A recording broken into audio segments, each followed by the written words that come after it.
concerns are just not only the possible challenges that our people who live in very remote communities will have in accessing the district capitals to be part of this registration process, but also the possible impact it will have on the date fixed for the 2023 district level elections. Well, if you followed the district level elections very carefully, you could see the gap that hitherto existed between the conduct of parliamentary elections and district level elections has closed to the extent that now we have just almost 11 months between the two elections. So any further action in courts will seek to further close the gap. And if we are not careful, we're going to conduct the two elections, both district level elections and the national elections, within the same year.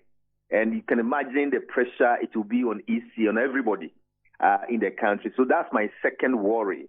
And when the date was fixed, and I was making a presentation on this in Kumasi, I said the EC has all the mandates to fix the district level elections, even though there are some important parameters you need to take care of. One of these is the tenure of office of the existing assembly members, when it will end, another thing. But it is not the sole prerogative of the EC to follow the time that it has fixed. And I cited the 2014 one when Benjamin Mensah took us to court to the extent that everything the EC had done was declared null and void because it did not follow the legal procedure in doing so. And that brought the 2014 DLE to 2015. If we are not careful, and some of these court issues still coming up take prolong, then it means we are going to enter into 2024 with the same thing. Because don't forget, the constitution is that the district level elections could be held at any time, only that it should be held 6 months apart between the DLE and the parliamentary elections. So the EC can even hold this parliamentary election in June 2024. So that is the problem I have. But other than that, our discussion has focused on how do we ensure that our people living in the remote communities are able to access the district capitals where the EC has designated as the places for the limited voter registration exercise, which comes off very soon. That has been the problem. I say that because I have had the opportunity to do projects in almost all the 261 districts. And I know the difficulty it is in some communities to access their district capital. Some of them even have transportation to the district capital only once a week during market days. And even there, they struggle to have to get into their vehicles. Some of them even don't have the money to travel to the district capitals. And with the reverting to the CI-91, it means that it's not only the Ghana card that's now required.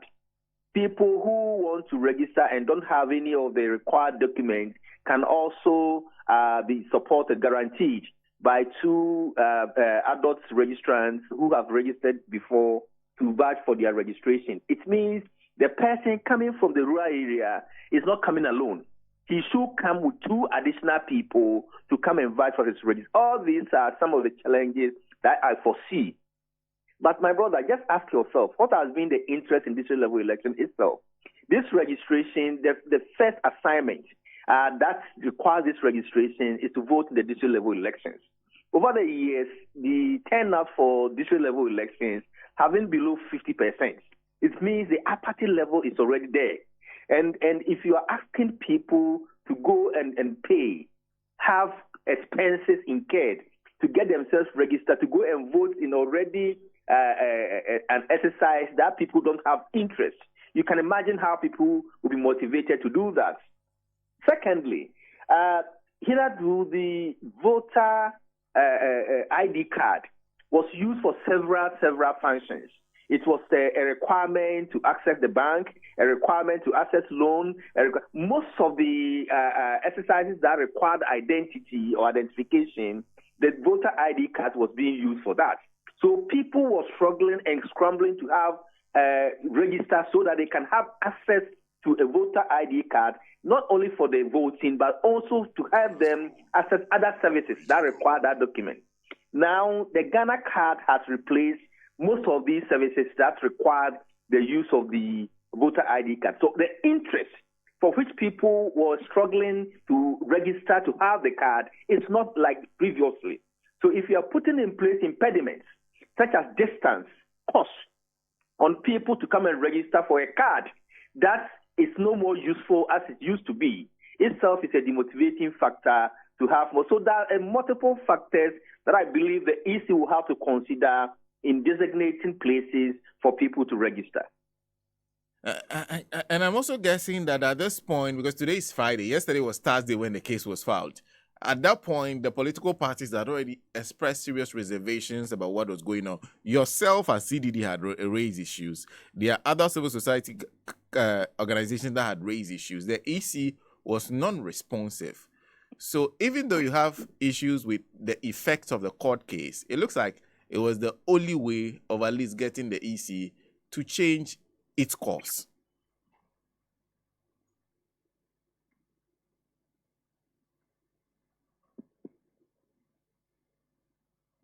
Hello, Mr. Mensah. Can you hear me, sir? Yes, I can hear you now. I said I've been speaking on this over the past 2 years, that the virtual collapse of the IPAC platform has also been a cause to some of these issues that needed to have been based on consensus that usually take place at the IPAC platform. In the absence of that, and this is some of the things that you expect to see, that because people don't have the platform or the existing platform that used to coordinate and bring parties together to build consensus, plan ahead of major public activities of the Electoral Commission, it's virtually collapsed. Or at least one of the most important stakeholders, as far as political parties are concerned, have opted out. So these forums to build consensus, that will have taken away the zeal to go to court. It's not there. And therefore, you expect to see some of these things coming up. And as I said already, that is my worry. Just imagine that we are not able to trust this issue early and affect the December 19th date that the EC has set to conduct the district level elections. It means we are going to enter into 2024, which both elections, the district level elections, as soon as you are done with district level elections, the EC will be preparing to conduct the national level elections at the same time. The budgetary constraints, the pressure on the EC, the pressure on voters, everything has to do with this thing. So I pray the court also look at it from different angle of national interest, so that they are able to sort this thing out, and that so that it doesn't have any impact on the date we've set to conduct the election. But it's a worry that we don't have a forum for the main stakeholders or major stakeholders in Ghana elections to build consensus. Can this be dealt with at this point? Because all it takes is for the Electoral Commission to change the modalities. What modalities, please? At least the matter of where the registration centers, that if the EC today decides that it was adding the electoral areas, I'm sure the political parties will gracefully pull out the case, and then the matter will continue. Well, it's a matter of building consensus. Don't also forget, before you come up with this decision, you have planned your logistics. All will be affected by timing. So in case the EC has already budgeted, planned, and made available its logistics to cater for the 261 districts, and I learned they said 268 because probably they might have added some of the regional offices, or I don't know what adds up to the 68, but I know we have 261 districts. So imagine that the EC has planned already, budgeted, made logistics available to cater for 261 districts. And you say we should go to the over 26,000 or 60,000 electoral areas. You can imagine what will be the estimates and what will be the time frame to get the additional logistics to cater for the extras. So it's a matter that I think we still need to have consensus on that. Do we also take it that yes, the EC should go ahead with the 261 or 68 districts, but also have contingency measures to cater for the most inaccessible areas. So there are so many options, I think, that we can put on desk. But I believe the political parties who have initiated the court process don't have any mind of distorting the process, but probably they want the right things to be done. So they may also have another options apart from covering the entire electoral areas also on table, so that consensus could be built and we'll have a makeable solution to this problem. And like I was saying, in order for that to happen, the EC has to listen, has to be ready to have a conversation, because the political parties are saying the problem is the Electoral Commission. They are refusing to listen to anyone. You know, in consensus building, everybody becomes a problem. Probably the EC's stance is not explained also carefully. That's why I said, because there's no platform to build consensus. Probably if the EC had met the political parties, laid bare its challenges and why it takes to do that. You know, when even you had your kids at home, and you take decisions without bringing them on board, sometimes they don't understand you. But probably when you sit them down, you let them know, I'm your father. I would have wanted to do this, but because of 1, 2, 3, please accept this one. We all follow you, and probably bring some aspect to your decision so that even though we don't want you to do what you wanted to do, we can add 1 or 2 things to this that will be acceptable to all of us. So that's the problem. But I believe the NDC or the political parties who have initiated the court process don't mean anything bad. They want the process to be fair. And therefore, when we bring back the issue to table, both of us will have to probably relax our stance above the EC and the political parties and see, yes, this is the problem. We can't cover all the electoral rates, probably. What can we do? So when we bring various ideas on the table, probably we'll have a middle ground to go about this.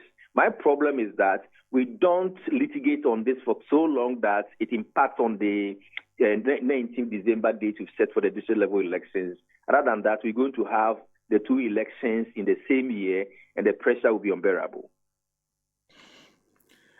Let me conclude then, because you have had the opportunity, and you've told me several times in engagements that you've had the opportunity of serving with the Electoral Commission. Over the years, what the EC has tried to do is to bring registration and elections close to the people. Increasingly, a lot of people are losing faith in what our elections are able to deliver in terms of governance. Is this the right? Should we even be considering what the Electoral Commission is doing at this time, considering the increasing levels of apathy and people's increasing disinterest in even voting? Well, I believe I was also discussing this with on a different platform that had other major election stakeholders and people who are also experienced in the elections.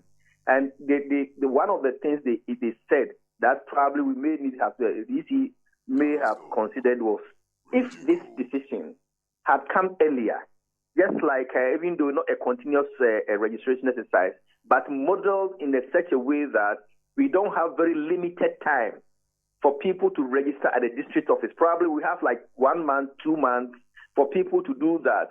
Even if the person needs to have time to do that in 1 market day, they will have about 3 market days to be preparing so that they are able to go and do it. But to have this at a limited place with this short time, and probably even the education is not out there yet.